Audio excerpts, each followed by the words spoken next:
Hello guys, welcome back to Tabletop Republic's YouTube channel. My name is Seb.K and I am back with some more Infinity related content. Today we're going to be looking at some of the new releases for Infinity and Infinity Code 1, the Retaliation Diafoes mission pack, and the Ankai. And let me start by explaining what Code 1 actually is. So Code 1 is a simplified and streamlined version of Infinity that's designed to help new players get into the extremely complex and deep rule set that is the Infinity the game. What they've done is not dumb it down too much, but they've taken away some of the unit skills and some of the more complex rules and interactions in order to make a faster, simpler game. Which is designed to help teach newer players, but also become its own thing. Some of these characters actually have different stats between Code 1 and Infinity the game normal.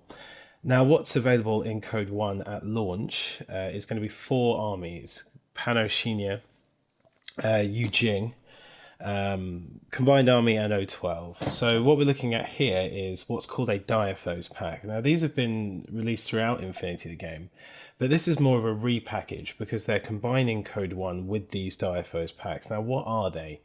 What they normally do is give you 2 characters for 2 different factions. As you can see here, we've got Adil Mahmut for Yujing, and we've got Troll Hunter Gunnar Lungmark for Svalaheimer Winter Force, which is one of the new factions for Infinity the game.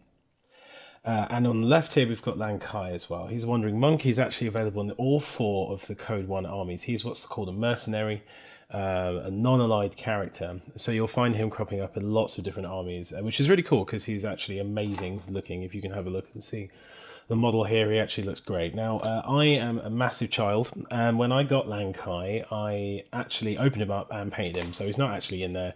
He's actually to the right, so I will show you that in a minute. But what we're going to do is we're going to unbox this Code 1 box and have a look. Now, it does actually have some differences to previous releases for Infinity the game in terms of Diafoes. So I'm going to bring out one of the other boxes here. This is one of the other Diafoes packs. Now, what you get with these is models in the pack, obviously, but you also get a downloadable mission that you can go onto the Corvus Belli store and get. And what that does is that gives you 2 players, a special scenario to complete that involves both of the characters in the Diafoes box that you're going to get. So let's have a look at this. So this is the new packaging.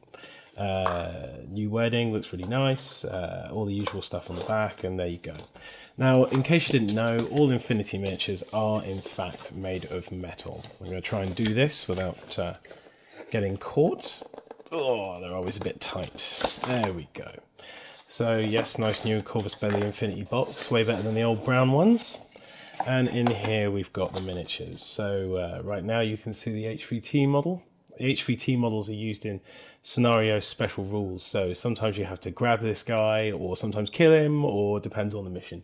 Sometimes you have to do stuff to him. It really just depends on what you're playing. But there he is. If we can see that there. And inside we've got a dill, so let's have a look at some of the parts here. I'm going to pull him out. There we go. So with Infinity models, you normally get quite a lot of extra fleck and stuff on the model. Let me just get up so I can show you this. So you've got extra bits of metal here and here that are going to need to be removed and filed down, but that's just part of the course with metal miniatures. In Corvus Belli do their best to try and reduce the amount of these you get, but sometimes you get quite a lot. As you can see on the gun here, there's quite a few little points of fleck and extra metal there that need to be removed, but that's okay. You get used to it after a while. You just need a standard file and a pair of clippers. And then there's Gunnar Lundmark with his giant hammer here, and you can see the parts have been done so that he slides together in just 2 parts. There we go, lower torso and upper torso, like that, and then you'd add the hammer on later on. So that's pretty cool. Let's put these away.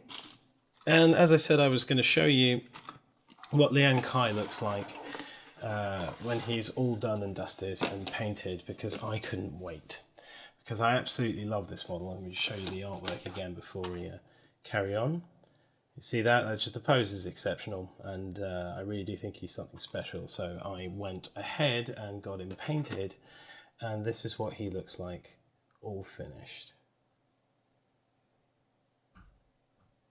There we go.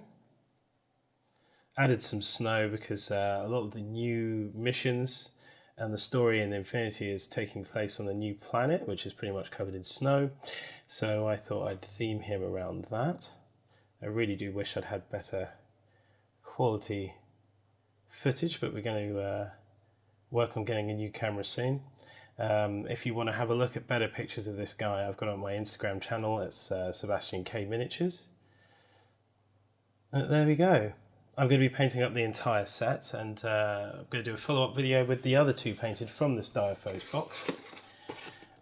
So the next video will include Gulamark and Adil and the HVT, and hopefully the new box, the full box, which is called Operation Coldstrom, which has 7 miniatures for both these factions, i.e. Pano and Yujing, and a special ninja model, which I'm going to be doing an unboxing of as well, just showing you what you get in that box, and then also going through and painting some of those models and showing you what they look like as well. I'm also going to be doing a follow-up video on how to paint Infinity miniatures. Not that it's totally different to painting other miniatures, but there are actually some shortcuts because people tend to get put off by the scale. If I can show you what I mean by that, is that Infinity miniatures, here you go, we've got a Tyrannid Gaunt here, and an Infinity miniature, and you can see that the difference in detail is quite... yeah, it's quite extreme. Infinity miniatures are quite a bit smaller than what you're used to with 40k and other games like that. So I will be doing a video on how you can cut corners and make things look fairly decent in a much quicker time than you might expect for something like this. But otherwise, my name is Seb.K, and I will see you in the next video. Cheers, guys, for watching as always. Bye bye.